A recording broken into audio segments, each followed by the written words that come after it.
Hello and welcome to Start the Beat with Sikes. My name is Sikes and this is my podcast.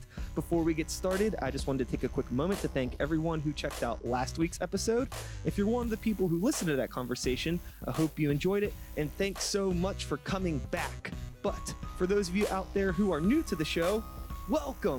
Please feel free to make yourselves at home. And as always, there's beer and soda and hot tea in the fridge.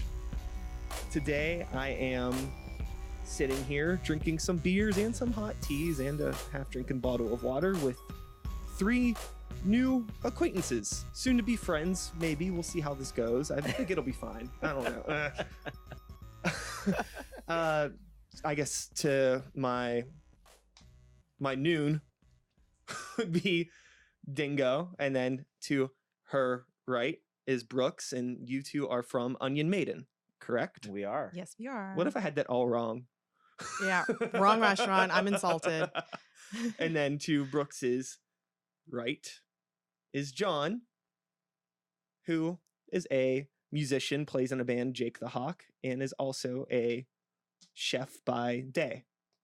Rocker by night. Is that fair? I don't know. I just came up with that. Cook, not a chef, but yeah. Okay. All right. Fair enough. I guess is there we're gonna like fine line the cook and chef, kind of how like rap and hip hop are two different things, or are they the same thing? I don't know. Let's start with that. That's a good The cook and chef or the rap and hip hop? I'm just saying, like, to me it seems I guess I can understand the difference. I guess would the difference between a cook and a chef be like original recipes or involvement? I don't know. What would it be? Well, the way I think of a chef is someone who creates dishes. Usually, they have a little more say in what goes in a dish and whatnot. I think a cook kind of just follows the instructions and kind of puts the dish together. Sure. The way that the chef wants it to be put. That totally makes sense. That makes sense. So I can see the difference. I guess it doesn't quite work like rap and hip hop. No, I mean that's totally the way I interpret it as well. I don't know if I could just like in my brain I can think of the difference between like rap and hip hop. Totally. But I don't know how to verbalize it. Well, I guess to somebody that maybe isn't behind the curtain or behind the counter, we can say, to make a metaphor, the normal person that maybe isn't super into cooking, they might not understand that difference. I don't think a lot of people understand what really goes into maybe creating your own dish.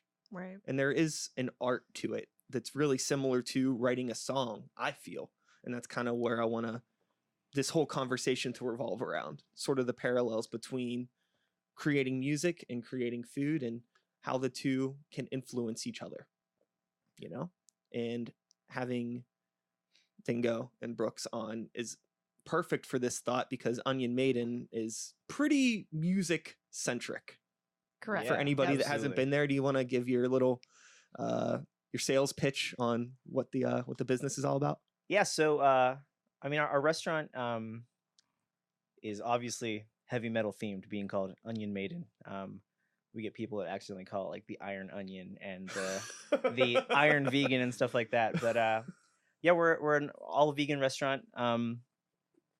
A lot of the stuff we do is largely Asian influenced because of like Dingo's background and things like that. And she curates the majority of the menu, which is, why we would call her the chef, I suppose. But yeah, like music has always been really central to everything that we've done because so actually we just had an interview before we came in here and we were kind of given the same spiel, but like the reason why, at least for us personally, the reason why we became vegetarian in the first place was because of the music we listened to. Like growing up in high school, we listened to bands like Dystopia and Disrupt and the Gorilla Biscuits and stuff like that. And they were always really big into like animal politics and just politics in general. And, that was something that really just heavily influenced us. And that was the first reason why I became vegetarian in the first place. And I think that's similar for you too, kind of. Yeah. And so people always ask us, well, how does vegan food and heavy metal like go together? And for us, it's just always been that way. It's not a weird anomaly or a strange mix up. It's just something that has naturally gone kind of hand and And hand and hoof, if you will. Well, if anything is the way I see it, at least like, kind of at least the underground of metal is very synchronous with that kind of ethos. Like, I mean, and aside from, your kind of tough guy, 5-finger death punch kind of metal, but like in general, like the really cool, like up and coming stuff has like that kind of ethos. I feel in general, like I feel like the both of those things have a lot more in common. I don't think there's a whole lot of, tough guy kind of conquer the world kind of shit. I mean, maybe I'm talking out of my ass about that, but just at least in the community that I'm involved in, like it makes perfect sense when sure. you I just think that in the metal scene, there's a lot of like compassion and caring for each other that a lot of people on the outside don't really see. Because it's one of those things, if you want to get all like corny and sentimental, like in high school, maybe you only had like a few friends and like you were all kind of weird together and like you like Right. learn how to be compassionate in a way that maybe, frat bros don't quite get to figure out. But we're all humans. I gotta drop my favorite quote from another musician in Pittsburgh. I forget which one said it to me, but one of the bros, Cross, from the band The Ugly Blondes in Pittsburgh, said, "The heavier the music, the nicer the people." And I was like, yeah, it's a cheesy thing to say, but I'm like, it's really great. And it's like, in my experience, been like super accurate. I mean, not across the board, but it was just like such a cool sentiment because my band is much heavier than your band is. Totally. But They're great guys though. Yeah, people who tend to be in like really heavy bands are like usually like a really soft spoken guy that like we my bandmates hosted the members of the band Come to Grief, which was born out of grief. I don't know if you're familiar with them from the early 90s. This weekend, the sweetest guys ever, just the best. But then also the guy that I was talking to that quoted that to me, he's like, yeah, one time my sister was dating this guy in this indie rock band. He's a total piece of shit. It makes sense, but it's funny to speak on more of the kind of the bro-y side of metal, or like getting into hardcore. That's actually how I found out about veganism, was through Earth Crisis and a lot of the more like militant, straight edge, super intense stuff. And I mean, I was like young, like 10 or 11, like whenever Breed the Killers came out, and I thought it was sweet, and I got the CD and there's like this whole diatribe on the inside of it, and I'm like, what is this? Is a thing? Like, you were definitely people don't into eat chicken Rambo, nuggets, right? Like it was like one of the first times that I really got introduced to that, and the whole concept of a straight edge thing, which was like really wild to me. We don't need to get into like my family situation, but I definitely did not grow up in a straight edge environment, would probably be the kindest way to put that. Right. So, but yeah, there's a lot of, it's funny to think like even those like really tough guy, hardcore sort of people can still be like, have that compassion in them.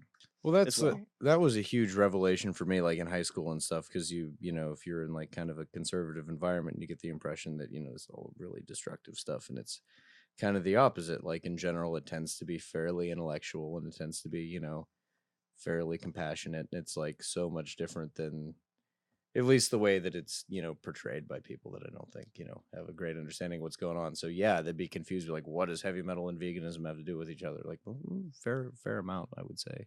I don't think like the two things like have too much that crosses individually between them, but I just think from the ideals that kind of go into both of those things, that's where the crossover is. Yeah.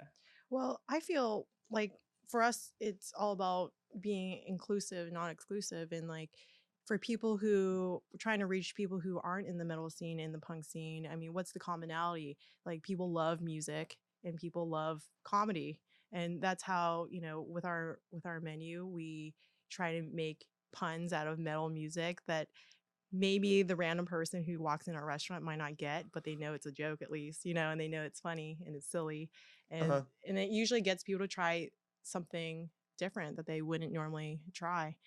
So now, with you being, we'll say, the chef of Onion Maiden, right? And all of this, I've been to the restaurant a few times, and everything's super unique, and it's very, the restaurant has its own voice, which is really cool about it. I haven't had anything like that anywhere else because it's coming from you, obviously. And I was curious just about when like, what was the first time you ever made something? You cooked something and you ate it, or you gave it to somebody and they were like, wow, this is good. And you're like, oh, this is good. Do you have like anything that really stands out, like a particular dish or anything when you're getting into cooking? Uh, I don't. So first thing comes to mind, and it's kind of not relating what you're asking, but I'm gonna give it to you. Sure. I mean, I didn't word the question that well. It was just a thought that I had. So No, that's okay. You know, my first inkling that I was gonna cook was when I was 5 years old, and growing up in a Chinese household, my parents only used giant meat cleavers, and I would sneak in any chance I can get in the kitchen and just cut garlic with these giant meat cleavers. And then eventually getting caught with my parents, and they're like, you know, they're yelling at me, and I just keep doing it until eventually, you know, I was the girl that they like, you know, when they would make dinner, they would call me in and be like, go to town, cut some garlic with these giant meat cleavers. So that is definitely one thing. And another incident was, you know, my parents were hardworking immigrants, and they would leave my sister and I alone, probably not an appropriate age, but you know, when we're 6 years old and we wanted to experiment and make food, I remember like just frying up some potatoes and making French fries. And clearly, like looking back on it, I know for a fact that there should have been many fires started. You know, there's like oil spilling everywhere, and I'm Okay. just making a mess. And just looking back on it, I'm like, wow, that's so insane. Like, so insane. And that was like one of the first things I learned how to make on my own, and not having anyone teach me, but just like figuring out like you just fry potatoes to make French fries. And that is honestly, I think that's like the first dish I ever made. So you're almost like a self-taught musician of sorts, but in the kitchen. Yeah, I guess so. I guess so. That's super rad. And then let's flip this over to the other side, to the cook, John. Okay. Yeah. Well, How did you how did you get involved in working in kitchens? Well, so real quick, I do plenty of menu design and stuff. I just would never want to. My chef is just somebody that I've known for a long time, and I respect more than anybody in the world. So I don't think I could never ever describe myself as a chef, you know, for that reason, just because it's like a leadership thing to me, beyond menu creation, beyond anything else. Like, that's the guy who's been in the trenches. That's the guy that like Totally knows what's up. It's like a huge, at least in my world, like it's just a big respect thing. Well, I know there has to be some sort of you have to have some chops, because whenever I made this post, like there was several people that tagged you, I'm pretty sure. Oh, well, that's cool. So oh man, people nice. like your cooking. Well, thanks, people. But anyway, I got into it. I started cooking it, you know, or screwing around with shit at a young age, and I actually went to school. I went and did all through my master's degree in biology and worked in that for a while, and I kind of ended up cooking on the side here and there, and I just kind of liked the kitchen environment so much more than like all of the politics involved with everything else. And it's just, you know, and you know, like the politics isn't in terms you're of like, you know, business, other jobs. Yeah, like, you know, just like business stuff. And, you know, even if you're working for like a university, which I have, like, there's just so much like political stuff about what you're doing and like all of that. And I was just felt so much better being in a kitchen, and I was okay at it, and I was good at it, and I always was doing it. It had been a craft that I was pursuing on my own, like music anyway. So the fact that I get to make money doing it is like just like the funniest fucking thing ever. Like, anytime I'm pissed that I have to clean a case of snap peas or something, I just remember that I'm getting paid money to clean snap peas, which is the funniest shit. Yeah, it really beats like having to try to sell somebody a t-shirt in a store or something like that. Yeah, but have you ever worked in anybody ever work in retail? Yankee Candle, dude. That's tight. I got you chopped. I used to work at Victoria's Secret. I don't know. I'm just like so like bashful that I would have been so uncomfortable. I could have never even. What did you do for Victoria's job. Secret? I did stock. I just put sensors on bras and listened to like death metal in the background. And that was probably like pretty chill. It was fantastic. So you didn't have to like. Like you were just kind of doing like the grunt work. Yeah, it's pretty per se. monotonous. So you but, weren't like low key taking social security checks from old women for candles. no. Sweet. Yeah, it was a And what exactly, Brooks, is like your title involvement with Onion Maiden? So when we first started the business, we gave ourselves funny titles like Dingo's the culinary crusader, and I was titled the master of coin. I take care of mostly like the background stuff. I do like the finances, and I do most of the social media, and I also kind of just fill in here and there when things are necessary. Like if someone calls off, like I've been like the expo, the server, like the server, I've jumped on the line and done some cooking. I've done dishes, and I'm Everyone does dishes. yeah, exactly. But like I just basically kind of fill in the gaps where it's necessary, and I make sure everybody gets paid and Yeah. all that stuff. So And you play in a band as well. yeah, I'm in a death metal band called Riparian, and actually Dingo and I are in a surf punk band called Sandblaster too, and yeah, we've been playing randomly here and there, but I didn't know you were in Riparian, man. yeah. I drank so many beers with Lou this weekend. Oh, cool. He's like To my, nobody's surprise. he's like my favorite guy. Oh, I made him drink Jaeger with me for some reason because I don't even drink Jaeger. Yeah, I don't that's- think he does either, but no. That sometimes happens though when people are hanging out. it's because I watched an interview with Dave Grohl and he was talking about drinking Jaeger, and I was like, who the fuck drinks Jaeger anymore? Did you read But- about his like pre-show drinking? Yeah, it was that. I was watching Yeah. that. I was like, what the fuck? It's pretty intense. So then I was at Descendants of Crom at Cativo, and I was like, it was 11 o'clock at night. I was like, I'd like some Jaeger, please. Like, she's like, how many? I was like, I don't care. I don't know who they're for yet. Just give me some. I was in a band once that was sponsored by Jägermeister, and we always felt obligated to drink it, even though they never actually gave us Jägermeister. Yeah. I was in. There was it Cold Cock Whiskey tried to rope us into one of those things where it's like, yeah, we'll sponsor you and we'll send you all this swag. So it's like, oh, we just end up with a bunch of like bullshit lanyards and like ugly T-shirts that you want us to wear on stage. Point of order. Is it swag or schwag? I guess it's technically swag, but or Is there- swag. Is it Yeah, swag. That's swag's the word they use for that. Cool, Shit okay. should be a Swag, more yeah. appropriate Yeah, word. there you go. Yeah. We got the same thing. They printed shirts with our logo on the back, but everything else was we got like Jägermeister lays and stuff like that, and that's Yeah, like it's. Oh, that would be good for Sandblaster though. oh yeah. That would be sweet. Maybe we can get Tecate on that. I on know, that right? road. We're looking for that sponsorship. Yeah. Yes. That'd Anyone be out s- there, make that's that tight. happen. Well, I mean, that's a product that I consume on the regular. So Tecate? Yeah. Yeah, it's a good beer. it's dirt cheap at all of my favorite taco places. So Yeah. Big So ups. we kind of talked about, the food, and we also discussed some of the creative things that we do outside of the restaurants and things like that, right? You mentioned you're playing in bands and things. Is there anything else that I don't know about that you do creatively? Any fun stuff? I make art.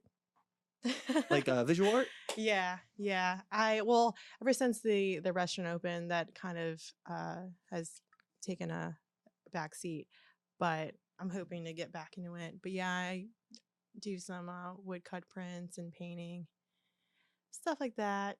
But yeah, So with like all of this like creativity, do you view like the dishes that you create for Onion Maiden as some form of an art, or is that a little pretentious to say? no, I think so. I mean, I definitely, when I was creating art, there were times where I needed a break, and when I would take a break, I would make a lot of food and then just go and vice versa. If I wasn't doing either, I just didn't feel great. And if I couldn't make art, I would try to make food and vice versa. A lot of the stuff that I've had from Onion Maiden, like the plating is like very visual. Like everything really like stands out. Like aside from it just being like a really unique tasting dish, it all looks like whoa, I've never seen anything like what am I about to eat right now? This is crazy. So it's a lot Right. of fun. So I'm always curious about what goes into those things. Right. Yeah. Plating is definitely a fun part, especially with vegan food. I mean, I think that there's always this stigma of like what vegan food is, and And to me, it's like before you even take a bite, you're already kind of tasting it and making a judgment just by the way it looks. And it's really important that you look at something and you want to eat it, and versus like just being turned off by it, you know? Yeah. Um, I- so I always like compare vegan food to anime in the sense that like just because something is anime doesn't mean it's automatically something. There's millions of different kinds of it, right? It's just a subgenre of something. It's just about But finding like the show that you like. as you soon know? as you apply the word vegan to anything, There are some people that just meatheads will not yeah, eat it. totally. You could totally. have French fries, and you'd be like vegan French fries, and they'd be like, I thought that be tasted like weird. not in America. Yeah. This is Right. my America. Because like we have a ton of stuff in our cafe. Every day we have a lot of vegan options, and like my chef and I learned really early on, you cannot label that shit as vegan because like the vegans that we have are pretty savvy and they know and they'll ask us. But like that if you just call it, if you put vegan as the top thing on the menu, It'll just sit there. meatheads will not eat that shit, even if it's French fries. right, most of the time when we tell people like about the restaurant when we make, a lot of times people say, "Oh, I've never had vegan food." It's like, You eat ketchup, You- bud? right. Yeah. But yeah, What are you talking about? I put ketchup on my birthday cake like that kid in Free Willy. America. Do you remember that? I do No, remember that. It's disgusting. That was, yeah. Anyway, carry on. No, I was gonna say like it's really unfair to like. I feel like calling any like description of food like, oh, this is vegan food, like that is a weird. Well, how do you feel Concept. about like plant-based? Is like kind of the new euphemism for vegan? Is that I think that's like more a marketable? term that maybe is just like trying to be more marketable or like trying to be like less It might slide through the stigmatized or cracks. whatever. Yeah. But I mean, if you look at like the local restaurants, even just in Pittsburgh, like there's like a handful of like restaurants that are quote unquote vegan restaurants. But if you look at all the different ones, like our restaurant is really like, Asian focused type food. And if you look at like Apteca, it's Eastern European type stuff. And that is like a totally different flavor realm and like just different dishes. And And the then you other look thing at that- like B52, like they're Yeah. Middle Eastern and it's totally different as far as like the flavor profiles and just like the types of food. And to categorize that as one thing is like completely like it just doesn't make any sense. But I think it's like one of those things where like death metal, like, oh, it all sounds the same to me. But if you have a genuine curiosity, you can go into it and learn about things. I remember the first time I went into Apteca, I didn't know about it. I was like, oh, there's a place that opened up. And I went and I was like, I had to like read through everything. And I was like, is this a vegan place? I'd like read through everything a couple of times. I was like, am I missing something? Oh, it's a vegan place. Cool. right. I had no idea. Yeah. Well, I've walked past that place a couple of times that I remember saying to people like, man, this place looks super douchey. Just because it was like, it's like it was super sleek, like right in like the Garfield stretch Yeah. there. I was like, what is this shit? And then I was like, oh wait, that's cool. I mean, mean, there's like, who nothing wrong with the cares? Like, aesthetic at all. yeah. That's just something that I said drunk on the sidewalk once. Because that's a thing that I do. But yeah, but that's cool though, because they're not like beating you over the head with it. Or like, and I think they probably get a lot of well, people that are yeah. just like, I this think- place looks good. And I think like what all the vegan restaurants are doing really well right now in Pittsburgh is that we're not going for the hippie food. I think Yeah. that's what we're all in terms of branding. I think that we're doing a really great job of just trying not to be your standard vegan hippie like grass Portobello food. wrap. Right? Yeah, your hummus wrap or whatever. Yeah. We're all trying to get away from that, and I think we're all doing a pretty good job. And the other thing that I think is really impressive too about a lot of the vegan places, and there are other restaurants that aren't vegan that definitely do this, like Meat and Potatoes, for example, where like they really focus on this sort of branding and like their niche demographic of who they want to market to, and like they're able to figure it out and really just hammer that shit home. Like Apteca, caters to a whole bunch of different people, but there's definitely a certain demographic of people that they're marketing to given their aesthetic. And then the same thing would go for Onion Maiden. Obviously, there's a very much like, we want to drive this point home to a certain group of people, but we're not being exclusive, but it's still like, definitely, I'm sure most of the people who probably come through the door are probably wearing band shirts. I'm guessing. Well, I could be wrong. actually, I could be wrong. you're I could pretty be wrong. wrong. You're pretty I'm wrong. wrong.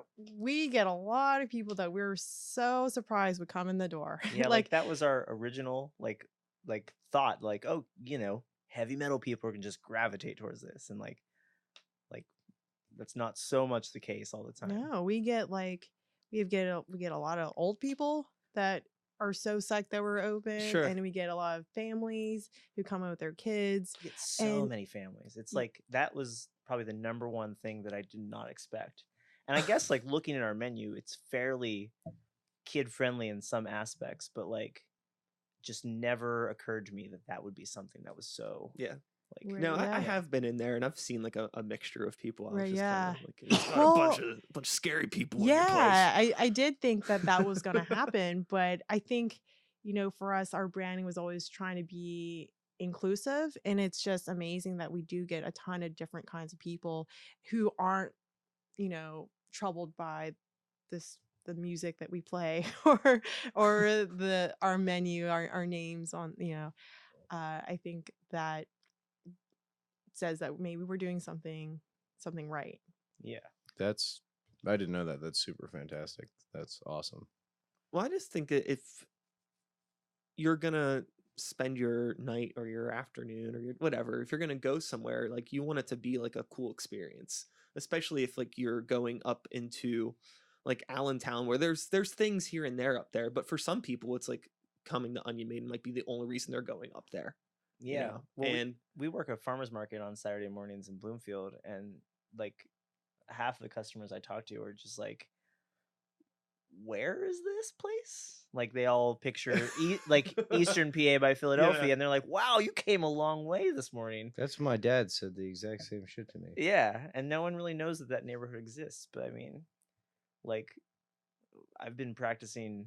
I've had a practice space up in Allentown since I was in high Yeah. school. So the better part of like the last 20 or not 20, but like 15 years, I've been hanging out up there. yeah, and anybody that's been in a metal band in Pittsburgh has been very familiar with that area. with ABC, yeah. And it's nice to, not have to just go to that sketch ass gas station anymore for, Yeah, sure. your needs.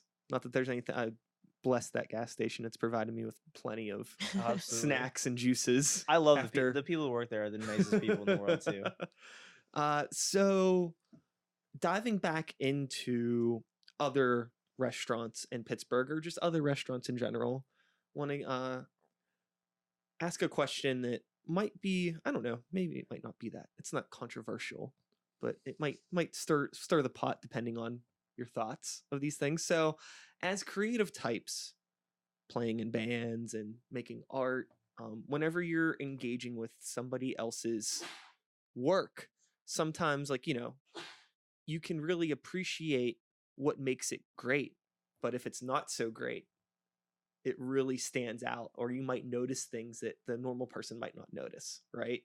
With a band or with art or something like that. So I'm curious about how that might translate in terms of food, like trying to go out to eat in different places. Is it easy for you to hold back critiques of places, or do you generally find yourself being like able to kind of turn that off and just enjoy food? I enjoy food, but I'm really critical. I will eat the shit out of a dish, but I'm also being critical of it the whole time. And it doesn't mean Like even whether constructively critical. Right. I am often. Yeah. yeah, like I will be critical, and I will try to apply that to my own dishes and take from that. And if I am being critical of a dish, that doesn't mean that I'm not going to come back and get it. Like I see the good in all dishes and in the bad in all dishes. I can be critical of my most favorite dish, and I will still love it. Sure. It's Do like- people you go out to eat with understand that though? Because I can go out to eat and I'd be like, I love this, but this could be like, a little different. People are like, why do you hate everything? Yeah, I try. No, to- it's great. It's great. Just I try to keep a lot of that shit to myself. Admittedly, I wouldn't call myself a chef or a cook. I cook for myself, sure. But I think I understand how some things work from an outsider perspective, but I try not to know too much. It's kind of how I am with like stand-up comedy. Like I really like stand-up comedy, but I would never want to get too involved or be friends with stand-up comedians. I just don't want to ruin it. Like I've already ruined bands and so many other things, so I try to keep some Yep. things pure. And food's one of them for me. But with I still do, even myself, I find sometimes if I'm at a place and I'm eating maybe a certain style of food that I'm really familiar with, I'm just like, oh, like, this is not a good sandwich, or this is not a good slice of pizza, because I guess I mainly eat subjectively shitty food, but or this isn't like or even like I eat a lot of Thai food, be like, oh, this isn't right. Oh, this Right. doesn't I seem like- just fucking thought of one that I will run by you guys in a minute. Carry on. but I mean, I was just I'm curious, like it's interesting just to hear your take on that you're able to not be too critical of it Right. and give I things mean, chances. It's as like, long as someone doesn't like- just like totally just phone something in, that's what kills me, is if people like really phone I was- something Right. in. I mean, it's same thing when I'm at a show. I'm not like, man, this fucking band sucks. I'm not like yelling on, uh-huh. but if you ask me, I'm like, yeah, they kind of suck. You know what I mean? Totally. And it's the same thing with food. I definitely have a hard time hiding. Anytime you see me unhappy, it's really hard for me to hide it. You can just basically read it on my face. But I generally try not to. If I'm out with Broox, he just ends up hearing it, whether he wants to hear it or not. But I think I try to keep it. Sometimes you don't hear that conversation until we're like in the car and we're like, all right, this is how I really feel. Unless you feel like you're getting completely gypped and you're getting a dish that's not worth, if you got a dish that's like frozen, then it shouldn't be frozen. Mhm. Obviously, you tell the server. Last night I had pretty much the same conversation with another group of people last night, 'cause whenever I put up this original post, there were so many people that hit me up, and we were having this same sort of chat, and somebody that was on was talking about how they live in Lawrenceville by all of the all natural grass-fed restaurants, and they see like the frozen food trucks pulling up in the morning and dumping off stuff, and they just like, Right. no, it's bullshit. I feel like now But at you this can get plenty of grass-fed beef that comes in frozen, or whatever. Yeah. And honestly, like, as I will a lot of times prefer a frozen product to a fresh product. If I don't, in particular circumstances, like if you get something, there's plenty of shit fresh products and there's plenty of shit frozen products and there's plenty of good of each. But just as a That's general, a good point. Yeah, just as a agreed. general I point. don't work in a kitchen. I don't fucking know.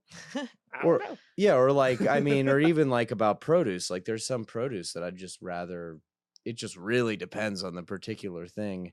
If you want to be really groovy and like, put this much labor into a particular thing, and sometimes the other one is just as good. And that's What? kind of the line you got to draw for yourself about what you want to order and, what you ultimately want to invest your labor into. And, whether it's worth it to, are we going to cook all of our beans from dry, or are we going to use canned beans? Or do you think cooking them from dry is better than using canned beans? I do, but that's X amount of labor and you're investing that amount of time into that. And that's time that you're not going to get to spend on something else. So like, as long as the final product is good and it's not some synthetic horseshit, I would never judge anybody on the surface for being like, oh, they're using canned chickpeas. Like, Sure. Right. eh, It's like watching a guitar player and you're like, oh, if you do he a has good, a shitty delay pedal. He doesn't have a nice delay pedal, but it's still making the same delay sound. yeah, I mean, there's a whole lot that, Well, if it's a Line 6 product, I'll start judging immediately. But oh yeah, oh dude, dude.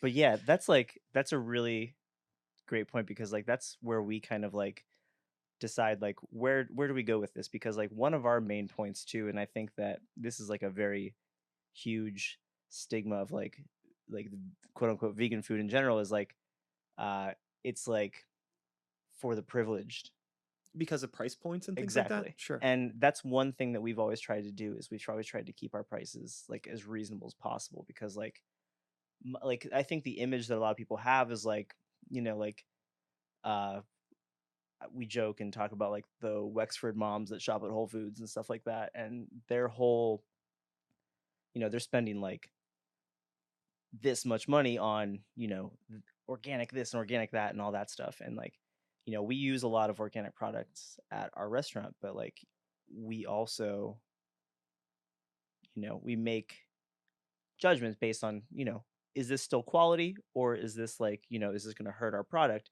Because we want to try and keep it affordable, not just for, you know, the privilege, but for everybody too. And that's like something that's really important to us. And I think also probably, I imagine availability is a thing to consider too. Like how easy is it to get your hands on something? Absolutely. And you only have so many items on your menu at a time, right? So if you're not able to get enough of something, if you like sell out of an item, like your menu's down, what, like, you know, 10%, 15%, because you only have so many items, that can be a nightmare, I'd imagine. Well, the idea that like vegan food is for the privileged, like I understand that kind of in the context of our society, but if you take a step back, is such a ridiculous idea because, you know, the idea to create beef, you need how many resources versus the idea to create grain, you need how many resources, or, you know, to create a pint of milk, you need to put this much shit into it. So, you know, the idea that like, you know, beef is cheap is just like absolutely objectively terrifying. You know, the idea that you can get a cheeseburger for $1 is like fucking terrifying. Yeah. But like yeah, like what he was saying is about like drawing that line and thinking about like the amount of, you know, down the line, the amount of resources that have been, you know, put into a particular product, and, you know, what is worth, you know, having something that is like super like, you know, salt from the salt of the earth versus something that is just fine and there's nothing wrong with it. Because, you know, like wasting resources just to waste them just to get something that, you know, is, you know, a Velbin good, the idea that something is good just because it's expensive is ultimately counterproductive to what I think everyone's trying to achieve here, because then you're just basically just wasting time and energy. Yeah, I feel I'm a pretty good judge of character now at this stage in my life, of being able to tell those places from the gate, just kind of like looking at them and telling if a place is very genuine. I don't care if a place is making like, you know, shitty $5 subs or something that's really nice, as long as their marketing and their everything, as long as it's genuine. If it seems like it's coming from a genuine place and they're serving up, you know, something that's authentic, not necessarily like culturally authentic, but just like authentic from this business. You know, I can get behind that. But there are some places that I've gone that, you know, it's just like, oh, this is fucking bullshit. Especially because Stacy's vegetarian, so whenever it happens a lot when we're out of town, if we're traveling or playing shows, like, okay, like where's the closest vegetarian restaurant? So it's like always like every once in a while you just hit those ones, like, fuck, it's one of these places. Just like trying to do all the research that I can before we go. Like, what does the wording on their website look like? I can I could probably tell what this place is all about just from figuring that out. It's like I said earlier about like just like phoning it in, kind of, you know, it's whether is it phoned in or is it something that, you know, they genuinely, you know, care about doing right. And that's kind of like goes to Dingo's point about, you know, eating food, even if it's something that you like or something that you don't quite dig, you might be able to go back and give it another try. Right. You know, that's kind of like something that I've had that with bands I've seen play, where they might not be that good, but, you know, it's like, okay, they're doing their thing and they're nice, and, you know, like, I might not like this, but hey, maybe in a few months I'll see them again and they'll be better. You know, maybe we'll come back to this restaurant and maybe they'll get it figured out. Yeah. I mean, I think also too, if you have a critique of somebody else's food that you think that they could actually take in and like, you know, don't go on Yelp and complain that the food is too salty. Just tell your server and they'll remake it for you. You know, don't be that guy. What what are your feelings as business owners on Yelp? I don't get to ask this question ever. I never really get to have this conversation. They call us a lot, and we don't pick up their phone calls. That's how we feel about Yelp. Okay. Shh, they might be listening. Oh shoot, sorry. uh, I do go on Yelp sometimes just to check to see like what new restaurants are out there, and maybe there's something I should check out. I don't really read too far into like their reviews too much. Sometimes I do like to read them just because it might be kind of funny and see how Sure. ridiculous they are, but I'm not a huge fan. I thought the platform was pretty cool until I found out that you can pay to get bad reviews removed from Yelp, supposedly. Well, that's the kind of thing is like I think that all these like review sites and stuff were made with good intentions, but I think that they've kind of morphed into this thing where like where Yelp is kind of like the mob, and if you don't kind of buy into their formula, you're gonna get run out of town in a way. And Well, I mean, in a way, because there's like, I didn't mean to cut you off. no, but not at all. a lot of the times, if I'm looking up these vegetarian restaurants when I'm out of town, I'm just blind like search engine, and then like, what comes up? You have like TripAdvisor and Yelp, and sometimes what was it? There's like some like the Happy Cow or something like that. It's like a vegetarian vegan one. But like I'll be going through them, and there's sometimes I come across restaurants that weren't on Yelp or weren't on these sites, and they end Sure. up being fucking awesome places. Right. You really have to like dig, and it's probably because of things like that. Well, what's funny is like the Happy Cow is a pretty cool website that we use when we're traveling and stuff like that occasionally. But the people that leave comments on there, you'd think that they'd be like, we're in this together, but those comments on Happy Cow are ruthless sometimes, and like Is it just like oh, like not real vegan, not real vegetarian kind of stuff? Like it's just I or just just- think it's just overly critical sometimes, and maybe I'm generalizing a little bit as far as that goes, but like just like the few that I've read on those things, like we mostly like those resources are great if you're trying to find something, and I'm more about like forming my own opinion versus like reading somebody else's opinion and taking that, totally. 'cause Like, I don't even I don't go know on this there person. I don't even go on there to read the opinions. I just go on there to find like the name of a place and an address, so I Yeah. can see like how far away it is, and I can look up the menu. Sure. I mean, I don't even trust the opinion of like my friends all the time. They'll be like, "Oh, this place is great," and I'll be like, "Okay, I'll see about Well, it's that." about like records too, and I'd much Oh, rather sure. check out a restaurant. Like I'll judge whether I'm gonna go there. Like I'll look at their menu online, maybe, or I'll like look at their website and like like that kind of stuff, and make that judgment before I read the review of some person that really just wanted to take the time to write a Yelp review. Like I can't believe how much time very some people have skeptical. to just put negativity in the world like that. It's crazy. Well, sometimes when I see a bad review is written, I like to click on that reviewer, and then you get to see how many bad reviews they give out. Yeah. It's just like, I guess, a fun pastime for some people. Well, there's I guess a everybody whole has to have a ethos hobby. about that. Can you imagine if there was a Yelp for bands? Yeah. That should be the app that we No, it would be cash in on. could it be the promoter / sound guy Yelp for bands? I think they would have a fair. That would be Sean Yeah. Show 1 star. Yeah, I would trust Sean's opinion. No, I love Sean. He's the only person that has turned down to come on the podcast because he doesn't want to I don't know. He thinks he's gonna say something that's gonna get him in trouble. I'm like, nobody cares. I like Sean. I like Sean too. Sean's a Yeah. great guy. But yeah, it's like with like somewhat like with a band, like someone might be like, check this out, but like I'll judge whether or not I'm gonna listen to it probably based on what your album cover looks like, and like if I know kind of what your genre is. But like, because friends of mine will tell me shit, be like, oh man, Windhand's super boring. It's like, no, it's not. Fucking love Wind, but like it took me even longer to get into Windhand just because a lot of people are like, Windhand is kind of lame. But it's like, but I think, even your friends in reviews, like, fuck that. Like would much rather just totally, like, I would if a new ramen place opens in town, I'll look at their, menu online. And if it doesn't look like total bullshit, or even if it does, I'm probably going to go tomorrow. Sure. I really always encourage people to be independent and like, hey, like if your friends don't want to do anything cool, go to a show by yourself.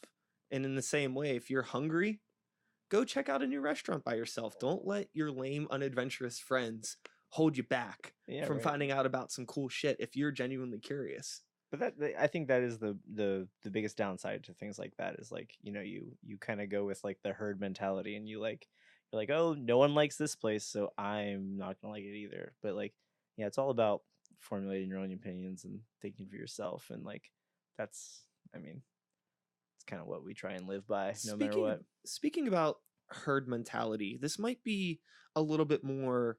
I'm making anecdote face. But no, carry on. Yours is a lot better than what I was going to say, I promise. Herd mentality, trends.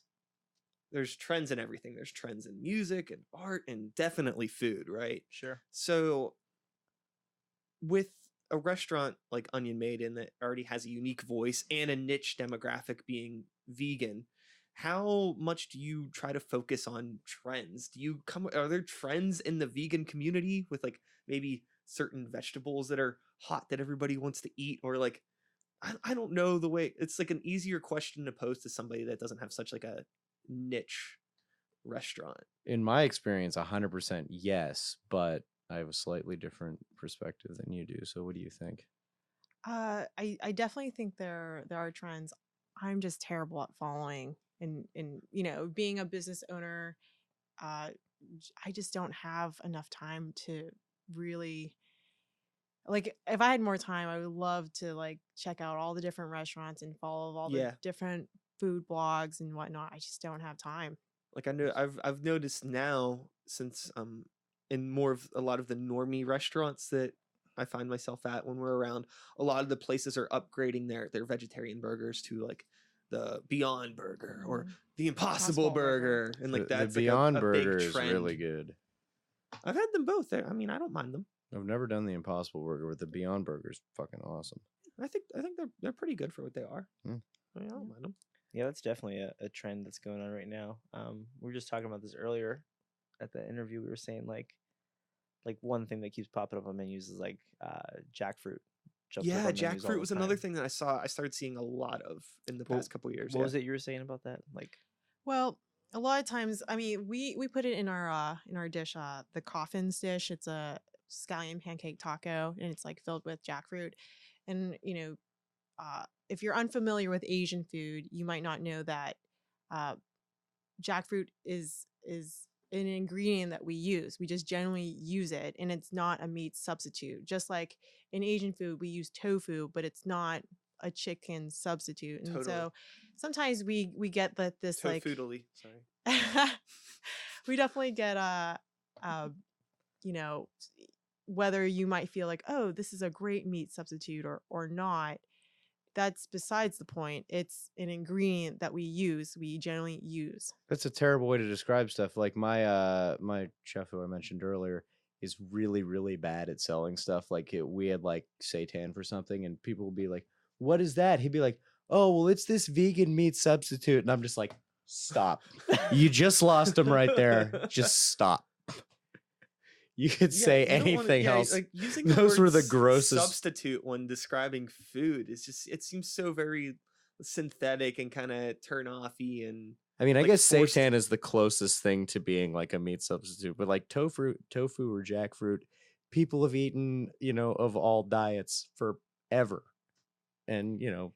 Yeah, there's always this misconception that like vegans are trying to make the next meat thing, and it's just, you know, unfortunately, like the human race, we alone don't eat all the things. Like we like eat, what I think in one book I read, like 1% of the like all the edibles in the world, you know.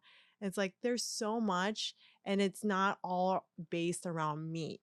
You know, if I eat, you know, kill me if I eat bean sprouts, because you might think that it's chicken substitute or something like that, you know.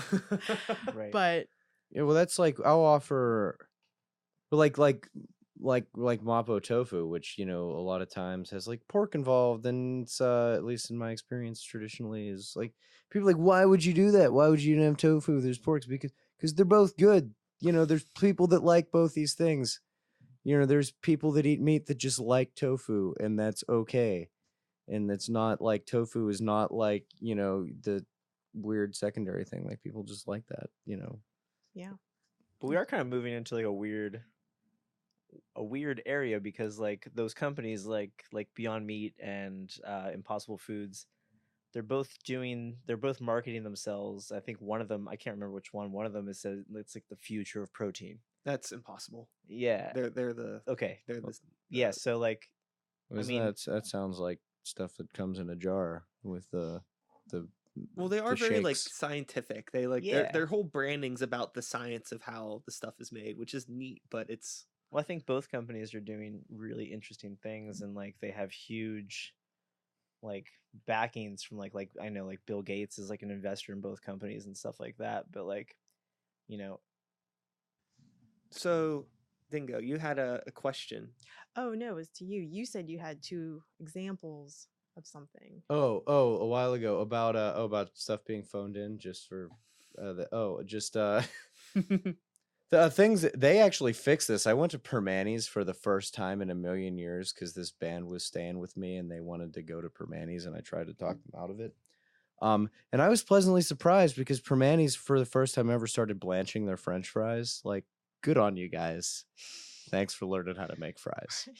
And then also that's like, for the ew. Which Permanis did you go to? I went to the new one in East Lib, that Okay. super douchey one that I would never go to, but they blanched their fries now. So cool. It's a great experience. And then also, but just stuff that's phoned in. I went to one of the 2 Thai places on Liberty and Bloomfield, either gourmet or cuisine, whichever one is more nicely decorated, but not quite as good. In my opinion, That I don't know. the one we that's only go to one of them. Yeah, we only Really? go. the one that's there's the one by Howlers that's like kind of like that's Thai gourmet. ish chintzy, and like that place is amazing. Yeah. And then the one that's further up the hill, I was at one time and they had this like front page vegetarian menu. I was like, cool. And they had like, like winter curry with mock duck. And I was like, sign me up. So I got it. And their mock duck was like just chunks of fucking seitan in there with like nothing, just like hunks of seitan in the curry. Like, just give me more bean sprouts or something, Yeah, man. Why bummer. would you do that? I don't need that. Yeah, there's definitely some places that have a hard time preparing the meat substitutes, I But guess, then for why lack do of a a- better word. Why make that your front of page promotion? 2, and you're talking about a cuisine that has kicked ass at making vegetarian food. Like, all of South Asia has kicked ass at making vegetarian food for centuries think without the Impossible Burger. I think it comes down to just like being passionate about it. Like, do you actually care about this? Give any sort of a shit about the ingredients that are going into this dish? That's a really good point. Or maybe they're just like, even if you're just a cook and not a chef at a place, I feel like you have to give some amount of a shit about that. Like, oh, somebody's gonna eat this. Yeah. Mhm. Even when I worked at Taco Bell when I was 16, I was still like, I'd be very like, oh, like that doesn't look like it has enough of something, like Right. because you're you're still like servicing somebody and you want them to enjoy what you're doing, right? But some people just don't give a fuck. They Yeah. could Well, not care less. I think it's also the consumer though, right? Because like whether you're vegetarian, vegan, or you just have a whatever diet, if you, there's a market for shit food. If I think for most vegetarians and vegans, you start off doing your ramens, your pastas, and fried foods, and that's a stage that you go through. Some people don't Sure. grow out of it. Some Macaroni people do. and cheese and pizza You're all right. the time. Yeah. And then you have throw up some lentils and then you're done. So I think unfortunately there is a market for people just to throw in whatever, and sometimes some people buy into that. Fantastic question. What is the Cheesecake Factory doing for their vegetarian clientele these days? Actually, You'd be surprised. Because I have all kinds of things to say about the Cheesecake Factory. Do tell. I mean, So, that we menu don't- is so epic. or we don't usually go to Cheesecake Factory, but my mother, she loves Cheesecake Factory, so we were forced Everyone's to go. mom loves You're the right. Cheesecake. But we were forced to go, and They had that vegan Cobb salad. They had that pasta that was decent. We found out that they fry their French fries in a separate fryer if you ask for them gluten-free. That's like a thing that we're like super kind of picky about is like, we'll go to a place and like on the menu it says vegan this and vegan that, and that's all cool and good and stuff. But then they're like, oh yeah, we fry that all in the same Totally, yeah. fryer as everything else. And like that's like, I don't know. Some people don't care about that so much. Some people choose to ignore it, and like I can't ignore that anymore. It's like a weird thing. Definitely. Well, I think it's about. I think people that are like that have really adapted the lifestyle, they think you have to think about those things. Yeah. But a large chunk of the population are people that are like, we'll say temporary vegans. Right. Like Yeah. I have a friend in particular where it's like, oh, 1 week, she's vegetarian, 1 week she's vegan, and then we go out to eat, and it's like, what the fuck? You just got ribs? Like, what are you doing? And then but some people are just kind of flip floppy like that. Yeah. Well, I just got a message from a friend who's like, I need some recipes. I just went vegan except for chicken and shrimp. But and I'm like, okay, all right. Well, I'll guess I'll still send you some recipes. We're not gonna have that conversation. Well, I think in terms of my perspective, at least, if we were gonna approach it from any sort of like a health thing, I think giving up the dairy is a lot more crucial than giving up the meat. Maybe, I guess it depends. I don't know. I've been like pretty much vegetarian for about like 10 years now, but and that's, I wish that I could like get over the cheese. I just haven't tried hard enough. But also, I think it also too is the fact that I don't really want to. If I really wanted to, I probably fucking could, right? You don't become cognizant of how much fucking dairy you eat until you stop eating meat. Then you're like, oh man, this is a huge part of my diet that I didn't realize was there because it was on top of bacon. Yeah. And I was focused on the bacon. That's a good point. It's crazy how much like dairy really kind of gets put into things that where it doesn't honestly need to be there at all. No, yeah. You know what's funny is like the biggest culprit is like if I want a bag of like salt and vinegar chips, so often there's milk in the ingredients. And that is so unnecessary. So salt and vinnies are so good. Yeah. I wanted to go back to a point that somebody else made, but like I think it's cool that like menus at restaurants these days have become more vegan friendly in a way. But I think you made the point that like, how much care are they putting into this particular thing? Like it's just on the menu, so like you can bring your vegan friends to this restaurant and they won't feel weird. Yeah. And I think that's kind of like an injustice to food in a way because they don't care about it. Yeah, but it's funny. It's really hard to tell. It's just trial and error. We went to Kings Island recently. We were at Kings Island and we stayed at this hotel that was next to this Buffalo Wild Wings ripoff. Okay. And we went in there just to get beers after Kings Island. And I start looking at the menu and they had like cauliflower wings. And I was like, there's no way these are good. But I'm going to get them because I'm kind of drunk and I'm feeling like a piece of shit.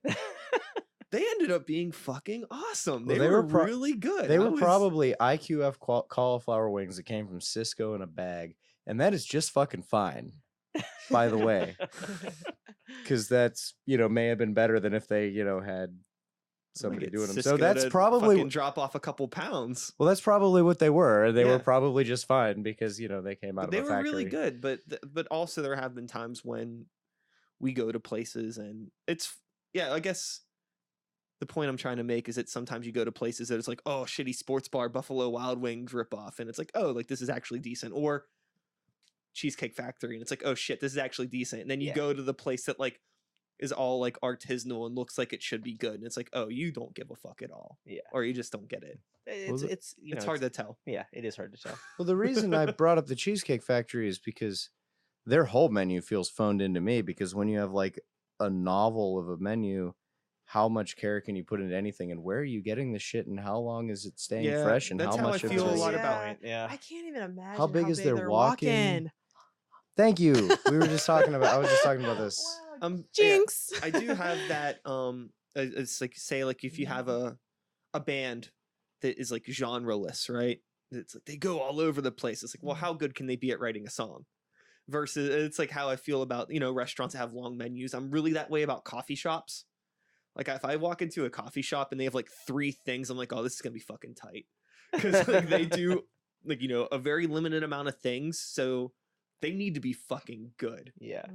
And that's so anytime I go into a place with a limited menu that seems like very hyper focused, it's usually a good sign, but not always. Sometimes places just What's your favorite? suck. What's your favorite place? What's your favorite example of a place around with a limited menu that you think is great? Well, I'd have Sikes. I'd have to think about that. I'm not too sure about that off the top of my head. I like a lot of places in Pittsburgh. Like there's a lot of really, really good places to eat in Pittsburgh. And I think we're actually kind of spoiled, especially maybe it's just because if I'm traveling, I don't get to spend enough time in cities to learn about the hidden gems of cities. And since I live here, I know the hidden gems. But overall, it seems like, so we went to Ocean City last weekend or the weekend before last. Try to find a fucking vegetarian place in Ocean City. It's nothing. Dude, just eat the Thrasher's fries the whole time. We did eat those a lot, didn't we? Yeah, We got it's those like once at least. yeah, there's like fries, and then like you can find some like like maybe an all day breakfast spot, and then that's it. There's some places just don't have fucking anything.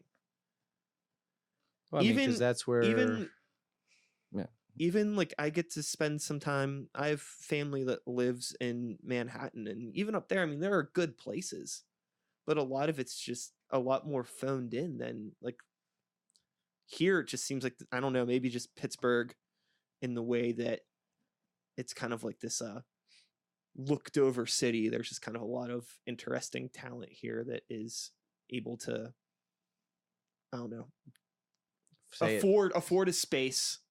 And like I was hoping you were going to say the word flourish. Sure, flourish, because they can afford to get a cool space and an up and coming part of town and actually make it happen, versus maybe like a city like Manhattan, where I'm sure it's a fucking nightmare trying to open up a restaurant and get anything going while you're there.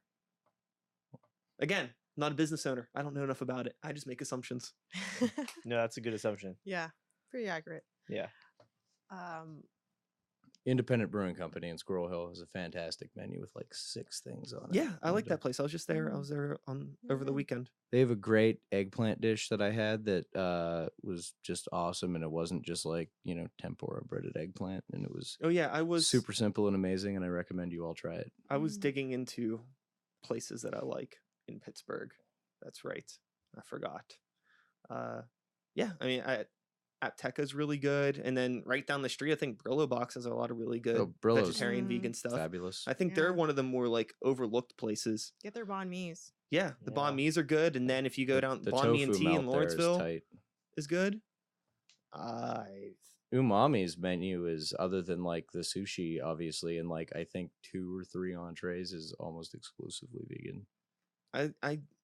The one thing I think that I haven't been there in a while, but I've like something never really sat right with me anytime I ate at B52, and that's not even like anything negative. It's just something about it is, maybe I'm just not a huge like Mediterranean food fan.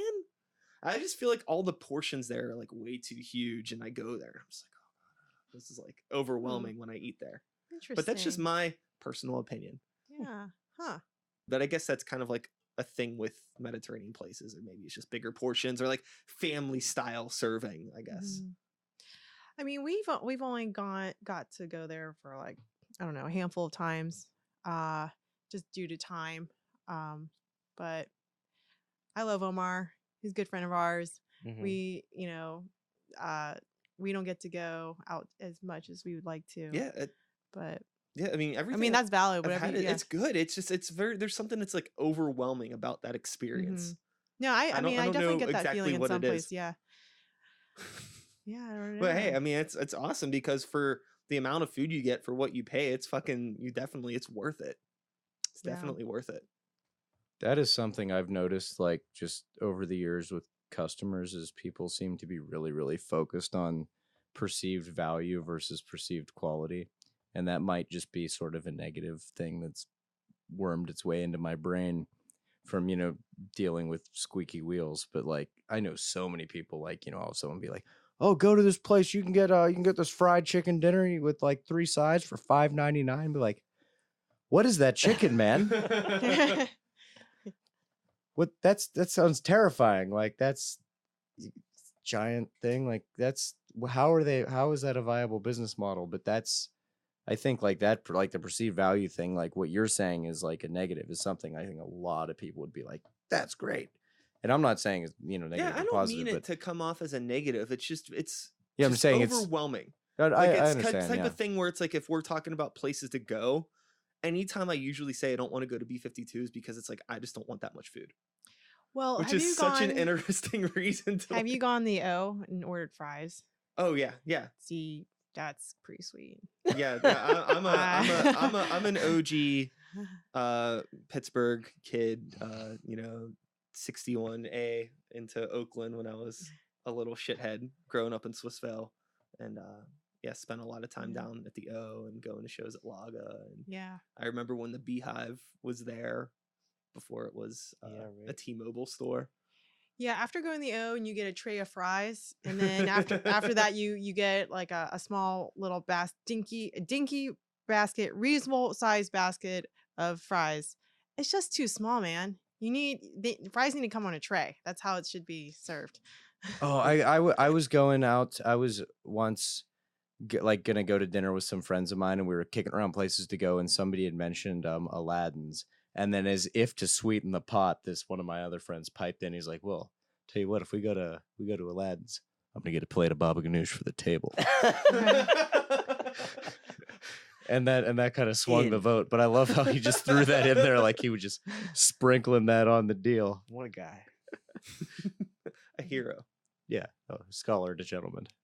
I have baba ganoush in my fridge right now. Actually, and I'm gonna go home and I'm gonna fuck that up. That sounds delightful. It does sound pretty good. So, speaking of going home and wrapping things up, I think it's about time to wrap this whole little thing up. I think we had a good little chat about food and music, and yeah. If you haven't been to Onion Maiden, where can people find your establishment? We are located at 639 East Warrington Avenue in the Allentown neighborhood of Pittsburgh. You might have to cross a bridge to get there, but I promise. That's almost like saying something's a meat substitute when it comes to Pittsburgh people. But I promise we'll do our best to make it worth your while. No, I will definitely co-sign Onion Maiden. I've been there a few times. Had Onion Maiden at several pop-ups prior to the restaurant opening, and I was really excited about it opening, and I've been there a few times and I enjoy it. Well, thank you. Co-signed by me. Awesome. Thank you. And then also there are the bands as well. Don't want to forget those, right? We have Riparian and what was the surf punk band name again? Sandblaster. Great. And Jakethehawk. We're not talking about where you work, right? Don't go. I work in corporate catering. Does it matter? It doesn't matter. Yeah. Maybe one day you'll have some of his food. Maybe you won't. Maybe you have already. Perhaps. Who knows? Perhaps. It's a great mystery. So yeah. And where can people find Jakethehawk? Or online, if you search Jakethehawk, all one word will come up somewhere. So thank you for coming over. This was awesome. And that's it. Yeah, thanks for having. And I guess I'll do an official outro. And that's all, folks. Thanks so much for listening. Hope you enjoyed the conversation. Dingo, Brooks, John, thank you all for coming over. Again, be sure to check out their respective businesses and artistic endeavors. Do you have any artwork stuff online or anything like that? Go to Miss Dingo, MISSDINGO.com. I'm glad I remembered that. Check that out as well. And hey, I'll be back again next week with another episode. Same time, same place, same channel. You know the drill. Start the beat. Sikes 2018. Can I get a whoop whoop? Whoop whoop. Thanks for listening.